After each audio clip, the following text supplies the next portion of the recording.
The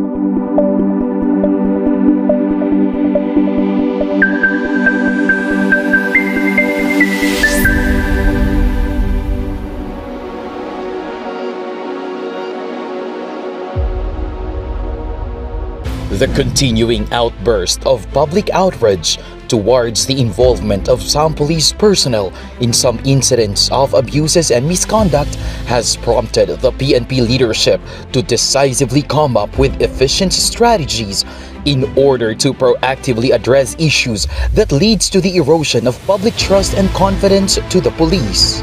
Such irregularities within the ranks have triggered new waves of dissatisfaction and distrust towards the PNP, as reflected in various social media posts that gave rise to negative public opinions on police that no less than President Ferdinand Bongbong Marcos Jr. had noticed. Mark my words,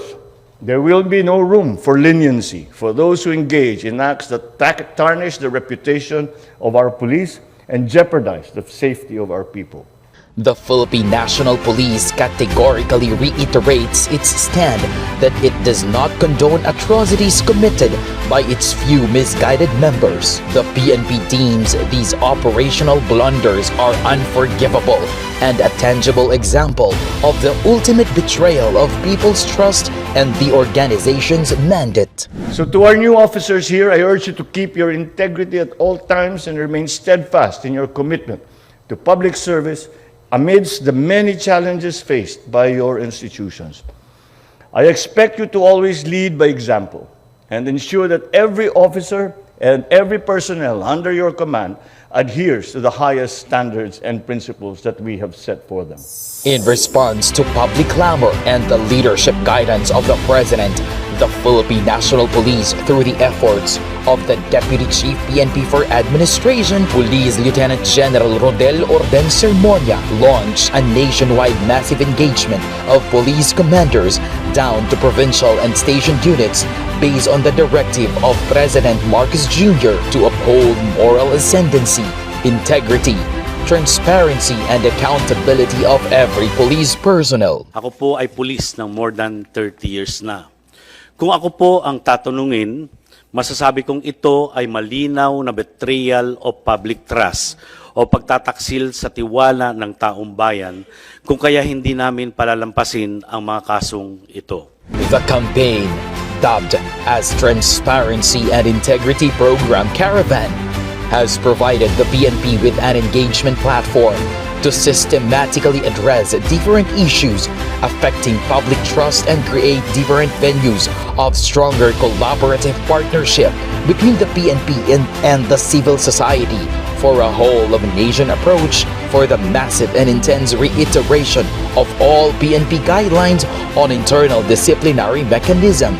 police operational procedures, and the doctrine of command responsibility. The IP Caravan highlights a variety of programs such as Talk to Men, a pep talk to personnel facing administrative charges, command guidance to all PNP commanders, beginning from Area Police Command down to all city and municipal unit commanders. Part of the TIP engagements are crash course lectures on the PNP's internal disciplinary mechanism, particularly the methods of implementation of the 3 phases of strategic internal cleansing program of the PNP, namely preventive, where the moral fiber of every police personnel are consistently being strengthened to make them resilient to corruption, abuses, and all forms of misconducts that tarnish the reputation of the PNP to the public. Punitive, where the PNP decisively exercises its resolve to purge its own ranks of misfeats and scalawags. Restorative,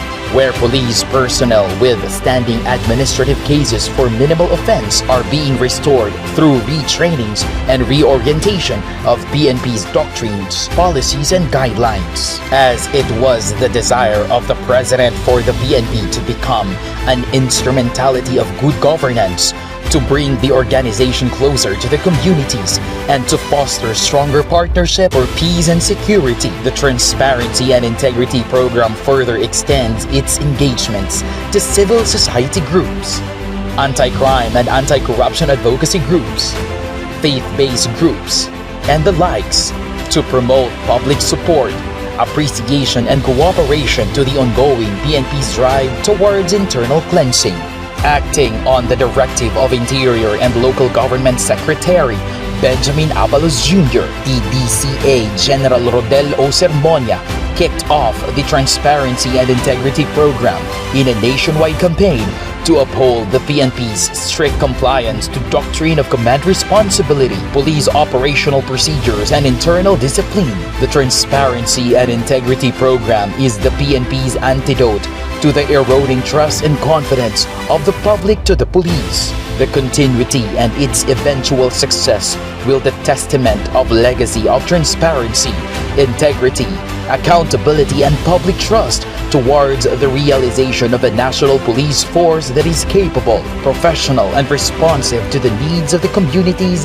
that it serves. As we look forward to the success of the Transparency and Integrity Program, all PNP units in partnership with the national and local stakeholders and other advocacy support groups will continue to work hand in hand in demonstrating to the public PNP's sincere commitment towards its internal disciplinary mechanism as shown in its timely responses and actions on complaints labit at the Sumbungyo Aksyon Agad via the Complaints Referral and Monitoring Center.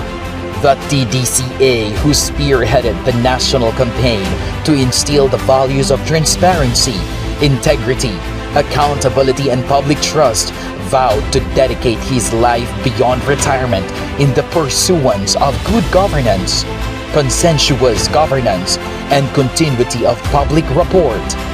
Supporters from various advocacy support groups, along with millions of Filipino people here and abroad, who found the TIP a good platform to propagate the ideals of a consensuous governance, will be the TIP's advocacy warriors and watchdogs of good governance, and they will continue to do so vigilantly until the PNP finally achieve the unwavering trust of the public to the organization and the government.